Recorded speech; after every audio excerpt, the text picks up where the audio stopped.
주말만 되면은 고민을 하게 됩니다. 어떻게 해야 될까? 이유는 코로나 이 재확산으로 인하여서 대면 예배가 금지가 되고 있습니다. 예배를 어떻게 드려야 되는가? 행정관서에서는 예배를 드리지 말라. 옛날 구한 말에 일본 사람들이 통지서를 보내면 붉은 걸로 하는 것처럼 붉은색으로 그렇게 경고장을 보냅니다. 고민합니다. 또 고민합니다. 그래. 내 입으로 제안하기보다는 자신의 믿음에 따라 믿음의 분량대로 성전에 나오는 사람 중심으로 예배를 드려야 되겠다. 그래서 결정하고 지난 주일도 이번 주일도 앞으로도 계속 그렇게 드릴 것입니다. 세상의 사람들은 예배를 이해하지 못합니다. 이렇게 코로나로 인하여서 어려운 지경에 왜 모이는데? 뭐하러 모이는데? 성도 여러분, 교회라고 하는 정체성을 모르기 때문에 그렇습니다. 여러분, 우리는 어떤 존재입니까? 그리스도인은, 우리는 예수님에 의하여서 세상 가운데 살아가던 우리들을 주님이 불러주신 줄 믿습니다.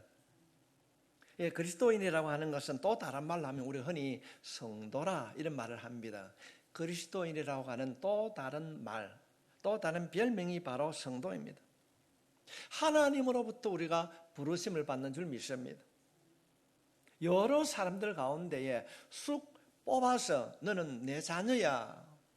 하나님 우리 아버지가 되어 주셨는데 우리가 어떻게 예배를 드리지 아니하고 그분을 바라보지 아니하고 그분이 우리 주인 되심을 선포하고 그냥 살아갈 수가 있겠습니까? 이렇게 우리는 이야기하게 됩니다. 하나님으로부터 부르심을 받은 자라고 하는 것을 성경 용어로 소명자라고 그럽니다. 여러분 모두는 소명자인 줄 믿습니다. 하나님이 우리를 부르셨어요. 하나님께서. 우리는 하나님으로부터 부름받은 자인 것입니다. 하나님으로부터 부름받은 자, 우리는 소명을 가진 자로서 마땅히 당연히 하나님께 예배를 드려야 됩니다. 어떤 상황, 어떤 여건이 주어진다 할지라도 우리들은 하나님께 예배를 드려야 될 줄 믿습니다. 만약에 이런 코로나 사태가 계속가면 여러분 평생 예배 드리지 않겠습니까? 그냥 그렇게 살아가시겠습니까? 물론 우리가 교회의 사명이 있기 때문에 우리가 방역 지침을 따라야 됩니다. 또 이웃을 배려하고 스스로 우리가 방역 수칙을 따라서 우리가 절제 있는 행동을 해야 됩니다. 마스크를 써야 됩니다. 그러나 우리가 어떻게 살아가야 되는가? 우리가 알고 있듯이 사도행전은 예수 믿는 사람을 핍박했던 이 사울이라고 하는 사람이 하나님으로부터 부르심을 받고 변화되는 과정을 설명해 놓고 있습니다. 하나님께서는 사람을 어떻게 다듬어 가시는가? 그때 당시 기록된 이 사울이라고 하는 사람이 어떻게 변화되어 하나님의 사람으로 다듬어져 가는가? 기록된 이 말씀을 통하여서 부름받은 내가, 부름받은 우리가, 부름받은 극동교회가 새로워지고 다듬어질 수 있기를 주님의 이름으로 축복합니다. 보통 이런 이야기를 많이 합니다. 사도행전 9장을 사울의 해심장이라고 그렇게 생각하게 됩니다. 맞는 말입니다. 저는 개인적으로 생각할 때에 사울의 해심장이 아니라 사울이 예수님의 부름을 받아서 새롭게 살아가는 소명을 깨닫는 소명장이라 말하고 싶습니다. 우리가 성경을 읽어보게 되면 사울이 스스로 내가 핍박했던 자리에서 주님을 따르는 제자의 삶을 살겠다고 그렇게 말한 것이 전혀 없습니다. 어떻게 그가 하나님으로부터 부름을 받았는가? 스스로 그가 방향을 바꾸어서 제자의 삶을 살아가는 것이 아니라 예수님에 의하여서, 그리스도에 의하여서 그가 다른 삶을 살게 되었습니다. 3절 말씀을 보겠습니다. 사울이 길을 가다가 다메섹에 가까이 이르더니 홀연히 하늘로부터 빛이 그를 둘러 비추는지라. 스스로 사울이 변화된 삶을 산 것이 아니고 그는 늘 예수 믿는 사람들을 대적하고 핍박하기 위하여서, 예수 믿는 사람을 잡아서 결박하여서 예루살렘으로 데려가기 위하여서 그날도 다메섹이라는 동네로 가는 중에 길가에서 그가 빛으로 찾아오신 예수님을 만났습니다. 4절 말씀에 땅에 엎드려져 들음에 소리가 있어 이르되 사울아 사울아 내가 어찌하여 나를 박해하느냐 하시거늘. 사울이 스스로 그가 돌이킨 것이 아니라 빛으로 찾아오신 그 주님께서 사울아 사울아 너 왜 예수 믿는 사람을 박해하느냐, 하나님이 부르신 줄 믿습니다. 우리 오늘 말씀을 대할 때 사울을 부르셨던 그 주님께서 여러분도 불러주신 줄 믿습니다. 우리 그 사실을 깨닫게 되면은 이 사울을 통하여서 우리들에게 주시는 말씀을, 음성을 듣게 될 줄 믿습니다. 그는 어떤 자였는가? 9장 1절 말씀에 보면 사울이 주의 제자들에 대하여 여전히 위협과 살기가 등등하여 제사장에게 가서, 지금 사울은 예수 믿는 사람들, 교회에 대하여 대적하는 사람이었습니다. 핍박자였습니다. 그가 여전히 믿는 사람들을 핍박하기 위하여서 잡아서 결박하여 예루살렘으로 데려가기 위하여서 허가증을 대제사장에 받아가지고, 요즘 말로 하면 구속영장을 받아가지고 가는 중이었습니다. 9장 2절 말씀에 다메섹 여러 해당에 가져갈 공문을 청하니 이는 말일 그 도를 따르는 사람을 만나면, 예수를 믿는 사람을 만나면 남녀를 막론하고 결박하여 예루살렘으로 잡아갈 것이다. 이 목적을 가지고 그가 지금 현재 다메섹이라는 곳에 사람들이 많이 도망을 가 있다 하니까 잡으러 가는 중이었습니다. 믿는 자들 결박하여서 잡으러 가는 그 중에 그가 빛으로 찾아오신 하나님을 만났습니다. 자신에 의하여서 일어난 사건이 아니고 믿는 자들을 잡으러 가는 중에 예수님으로 인하여서, 하나님으로 인하여서 변화가 되었습니다. 오늘 이 예배를 통하여서 우리의 생활 속에 찾아오시는 그 주님, 어쩌면 사울아 사울아 부르는 이 음성을 듣는 여러분이 되시길 축원합니다. 그는 전혀 예수 믿는 사람들에게 호의적이지 않습니다. 왜 하나님께서는 전혀 믿는 자와 상관이 없는 이 사울을 변화시켜서, 우리가 이전에 알고 있는 사울이 아니라 바울로 변화시키는 과정입니다. 예수 그리스도를 믿는 이 소명된 자의 삶을 어떻게 주님은 다듬어 가시는가를 오늘 본문을 통하여서 우리들에게 보여주고 있습니다. 성도 여러분, 우리가 하나님으로부터 부름 받은 자라고 한다면, 우리가 소명을 가진 자라고 한다면 우리는 어떻게 살아가야 되는가? 우리는 어떤 삶을 살아가야 되는가? 앞으로 코로나와 같은 더 힘들고 어려운 일들이 우리가 주어진다 할지라도 우리는 어떻게 살아가야 되는가? 어떤 삶을 살아야 되는가? 오늘 본문에 있는 9장의 말씀을 통하여서 그 해답을 얻기를 원합니다. 예수 믿는 우리들, 그리스도인으로 부름받은 우리들에게는 절대적으로 필요한 것이 있습니다. 그 절대적으로 필요한 것이 무엇인가 하면은 예수님과의 만남입니다. 우리가 간혹 기독교 방송을 들으면은, 어떤 프로그램에 가면은 내가 하나님과 인격적으로 만나고 난 이후에 이런 말을 참 많이 씁니다. 우리가 신앙생활 하는 가운데 가장 필요한 것이 무엇인가 하면은 하나님과의 만남입니다. 하나님과의 만남. 여러분은 언제 하나님을 만나셨습니까? 우리가 예수 믿는 자로 삶을 살기 위하여서는 우리의 영적인 삶을 사는데 가장 먼저 해야 되고 가장 먼저 이루어져야 되고 가장 먼저 살펴야 되는 사건이 무엇인가? 주님과의 만남입니다. 오늘 이 말씀을 통하여서 여러분 스스로를 다시 한번 점검하고 주님의 만남이 새로워질 수 있기를 바랍니다.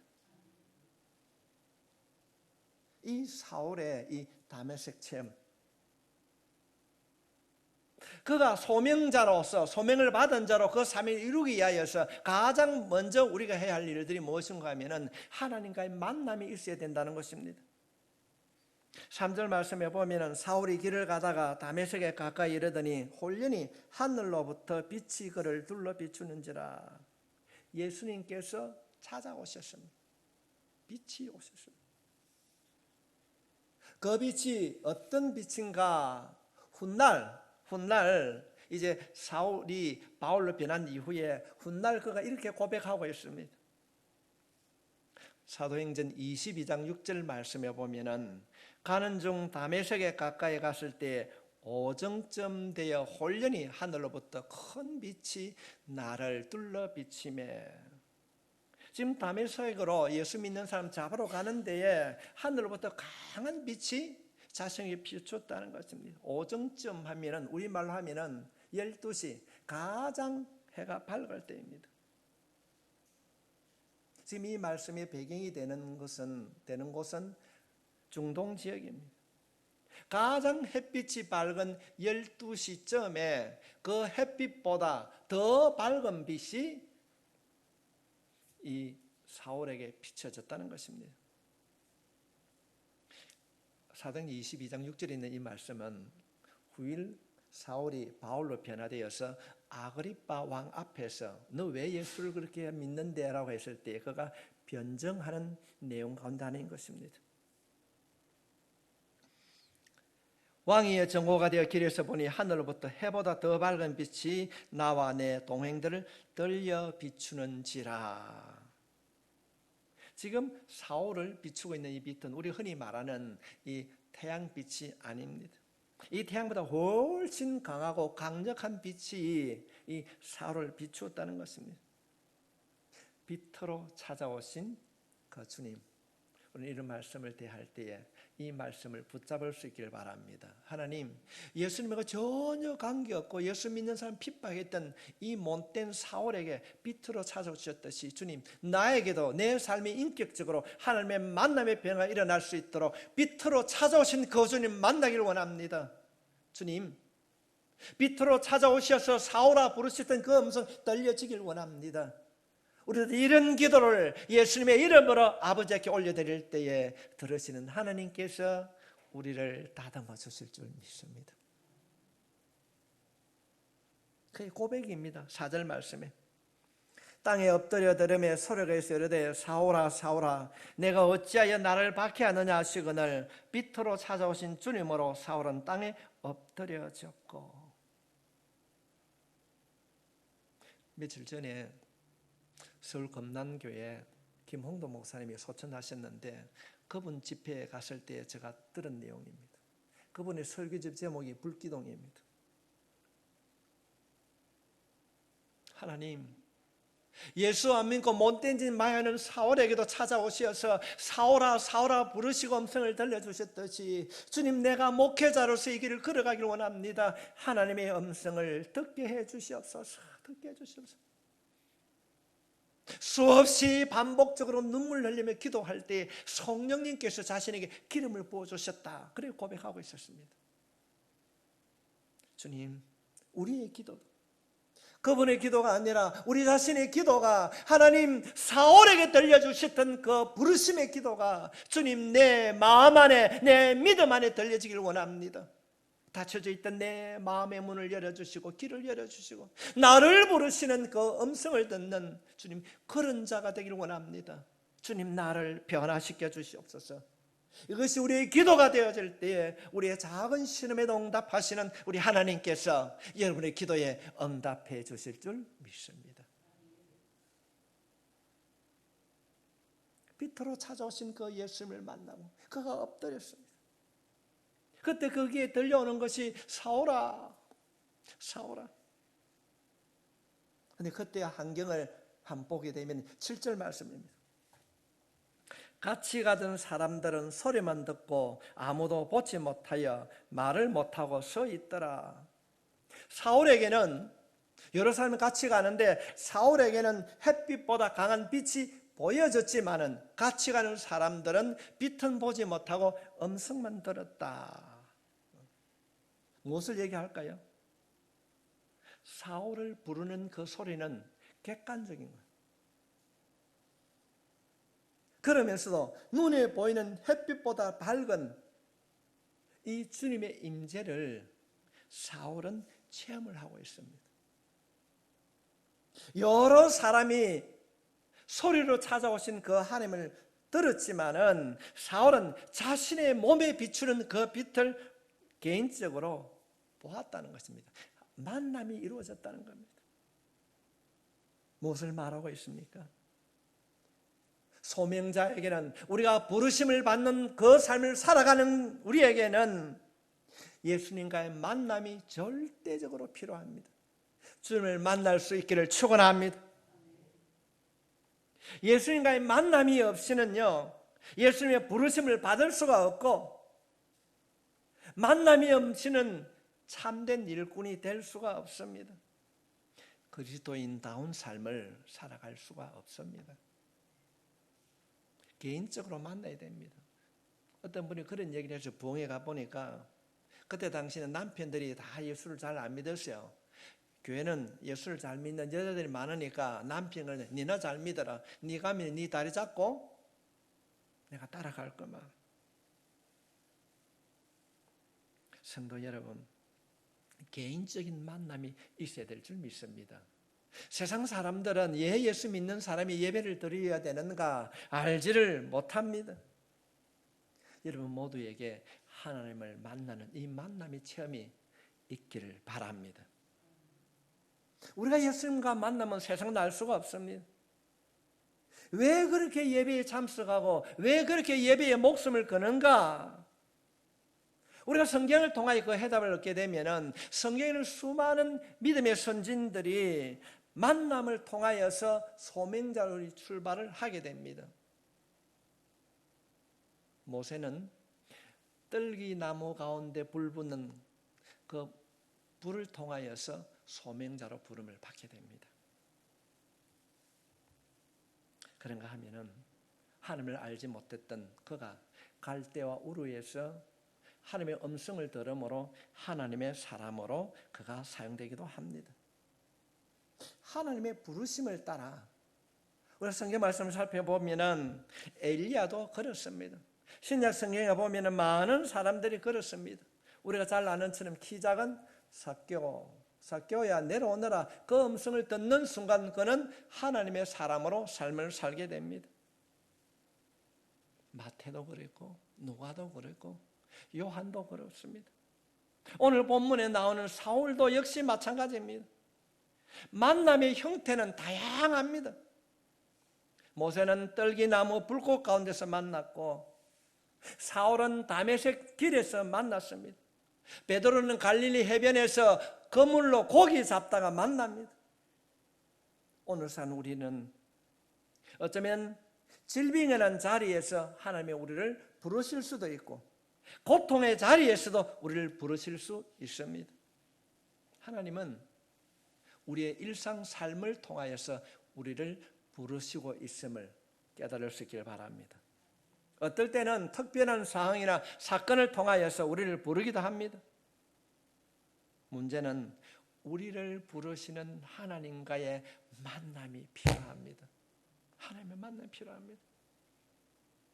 내가 어떻게 하나님의 길을 따라가야지 하고 결단은 그 길을 걸어가는데 어느 순간 이 악한 영이 섭섭한 마귀가 말 한마디 툭 던지면 그냥 돌아서 버립니다.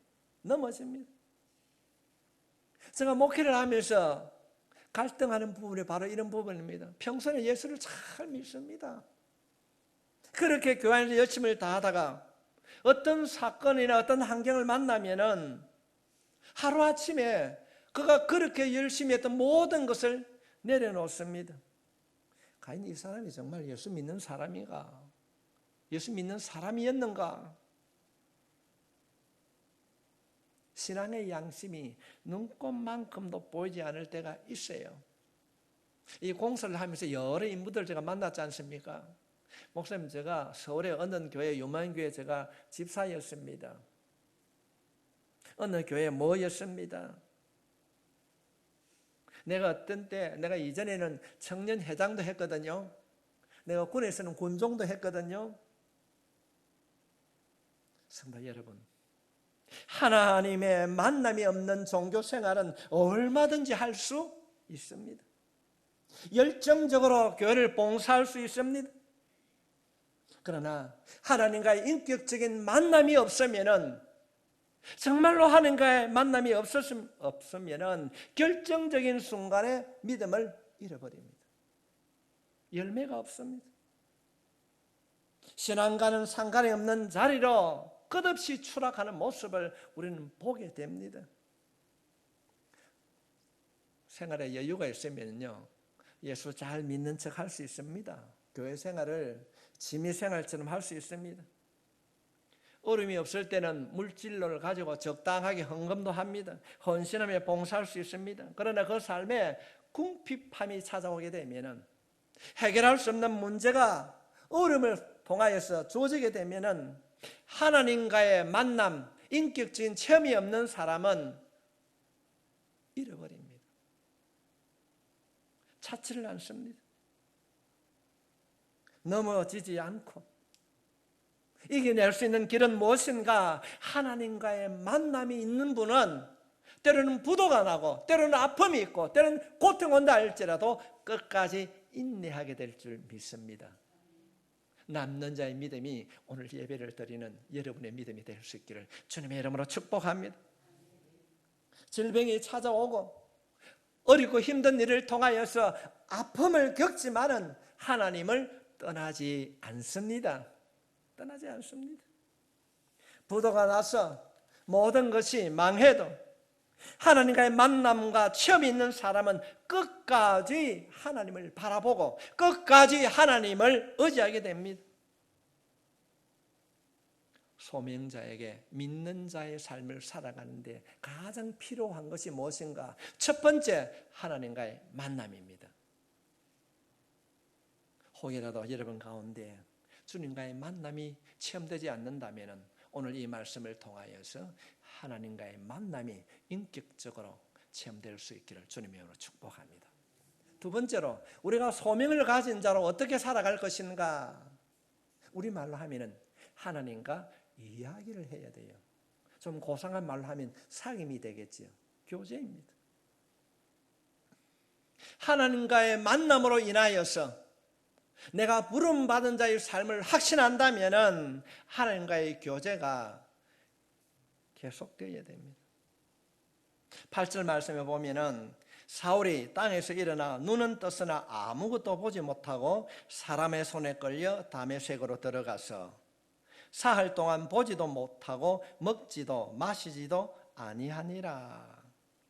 그 강렬한 빛으로 인하여서 사울이 실명하게 됩니다. 우리가 햇빛이 내려오는데 내리쬐을 때에 하늘을 쳐다보고 햇빛을 보면 어떻습니까? 한순간 깜깜해가지고 보지를 못하지 않습니까? 그와 같은 행동입니다.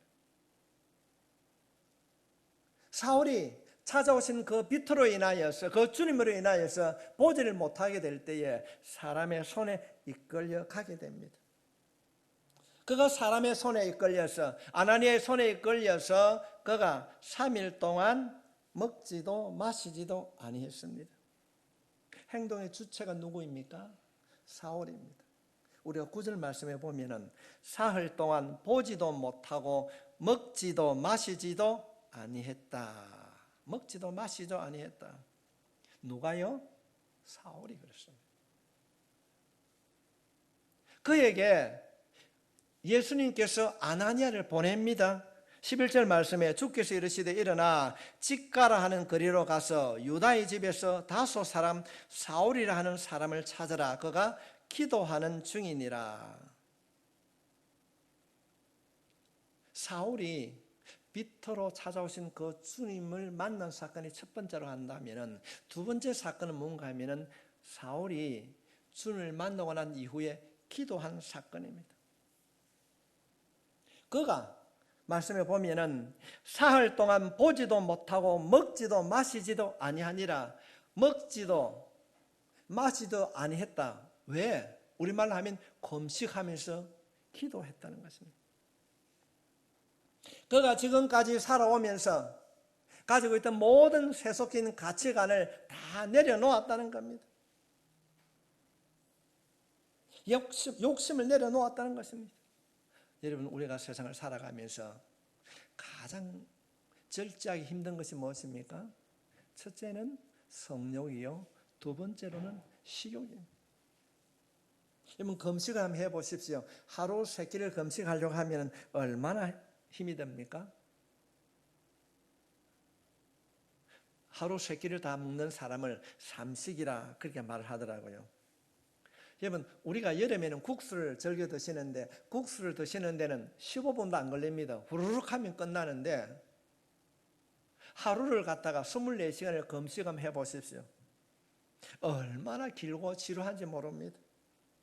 그런데 사흘 동안 먹지도 마시지도 않았다는 것은 그 육신의 욕망을 내려놓았다는 것입니다. 주님이 아나니아에게 말합니다.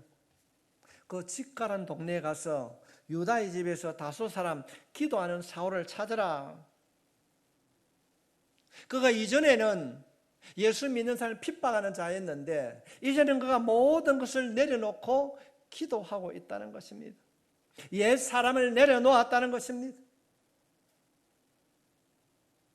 성도 여러분, 하나님께서 이 장면을 보고 얼마나 기뻐하셨을까요? 감탄했을까요? 원문 성경에 보면은 킥이란 말이 있는데 이 킥이란 뜻은 봐라. 먹지도 마시지도 아니하고 기도하는 이 사울을 바라보아라. 이전에는 너희들이 알고 있는 사울은 예수 믿는 사람을 핍박하고 결박하던 그가 식음을 전폐하고 3일 동안 기도하고 있다. 와서 봐라. 놀라운 일이 아니냐. 성도 여러분, 사울은 바리새파 사람입니다. 바리새인입니다. 우리가 성경을 통해 살펴보게 되면 바리새인들은 기도가 습관화되어 있는 사람들입니다. 늘 기도가 그들의 삶의 일부분이었습니다.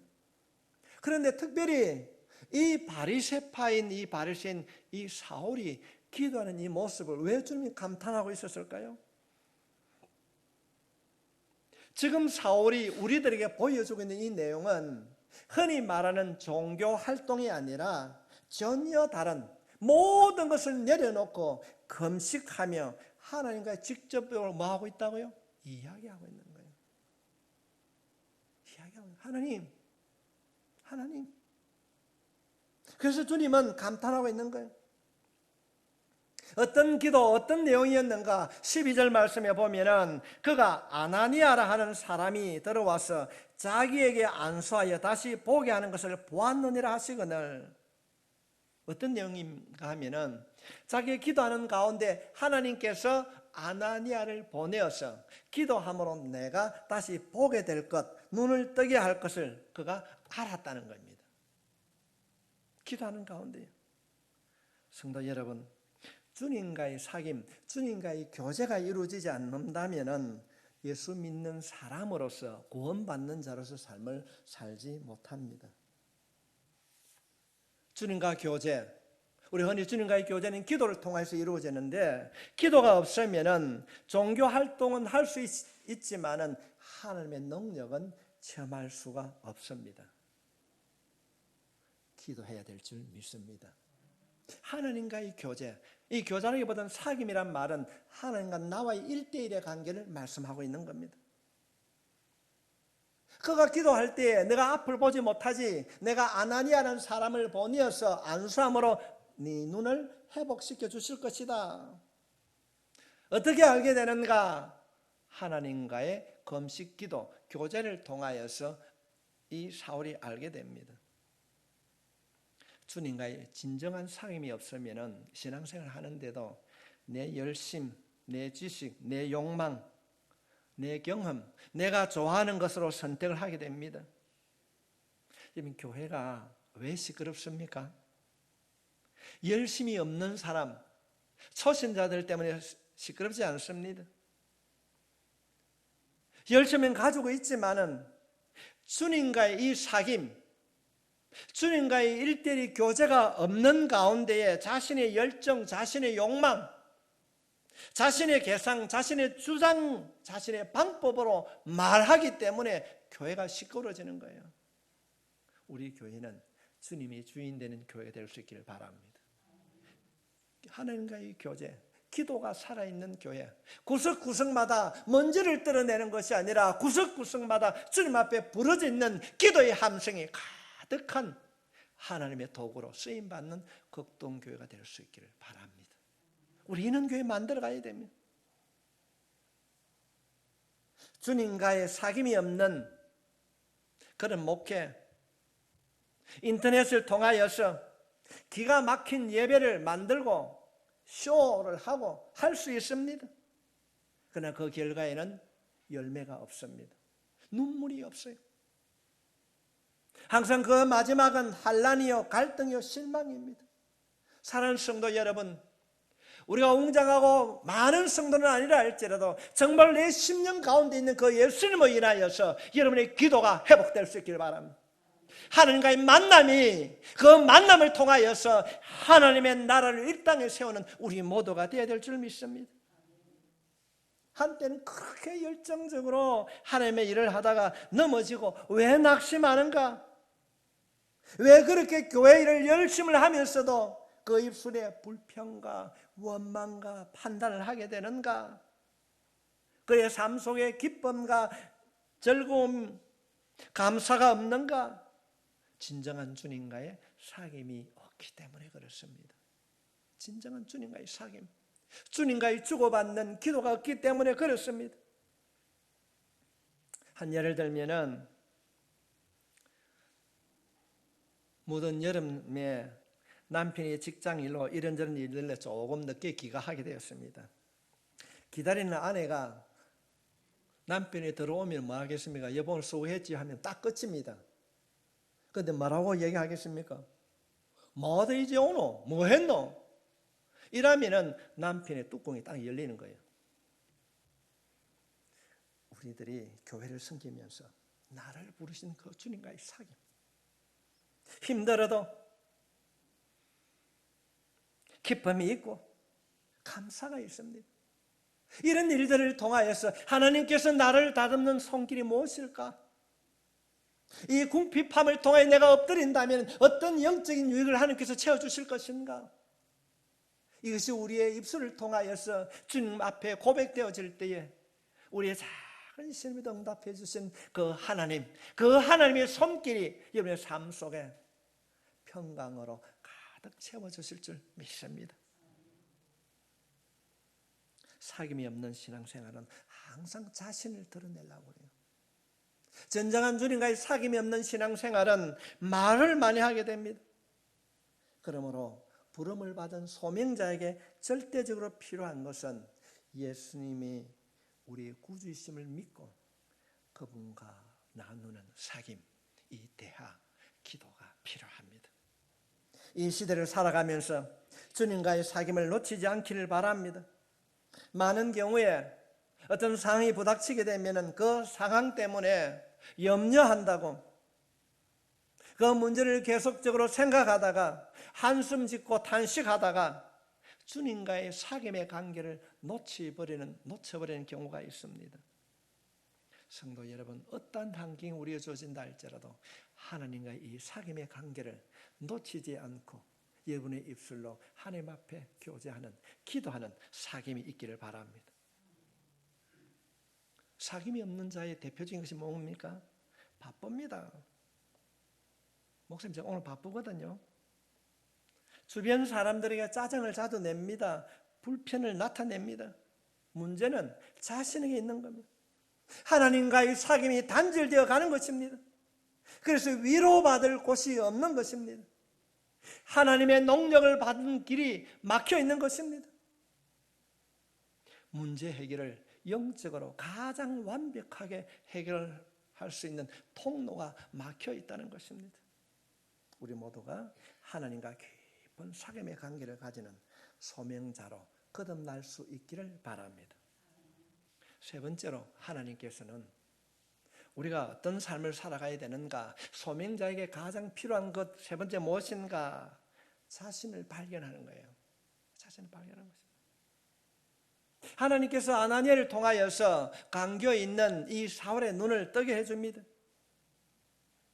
이때에 하나님께서 아나니아에게 아나니아야 집가에 있는 그곳에 가서 이 사울의 눈을 뜨게 해라. 그럴 때 아나니아가 뭐라고 그럽니까? 예, 가겠습니다. 일하지 않습니다. 항변을 하는 거예요. 네, 못 갑니다.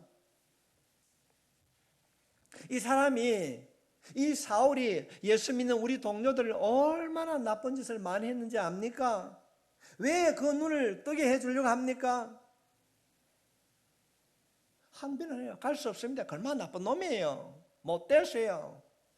그래서 주님이 말씀하십니다. 15절 말씀에 주께서 이르시되 가라. 이 사람은, 이 사울은 내 이름을, 예수님의 이름을 이방인과 임금들과 이스라엘 자손들에게 전하기 위하여 택한 나의 그릇이라. 내가 택한 사람, 내가 부른 사람이라는 것입니다. 여러분, 여기서 우리가 사울의 부름의 가치를 한번 우리가 생각해 봅니다. 택한 나의 그릇이다. 여러분, 선택이라고 하는 것은 많은 것 가운데 하나를 선택하는 것입니다.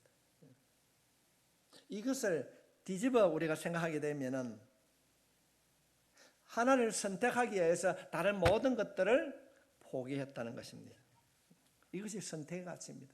하나님께서 이 사울을 선택하기 위하여서 다른 모든 것들을 포기했다는 것입니다. 하나님께서 여러분을 선택하신 줄 믿습니다.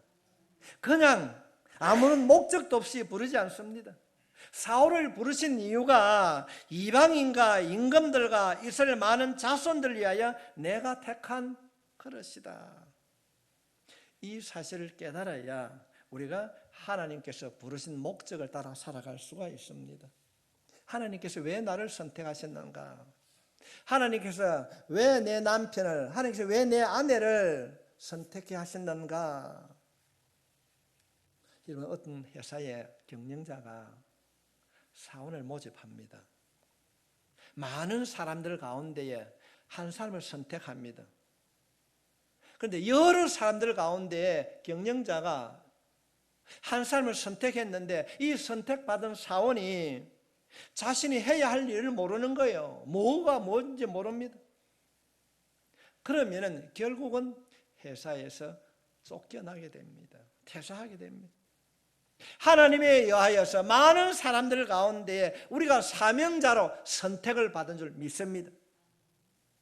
이 선택을 받았다고 한다면 내가 왜 선택을 받았는가 자신을 발견하는 것이 꼭 필요합니다.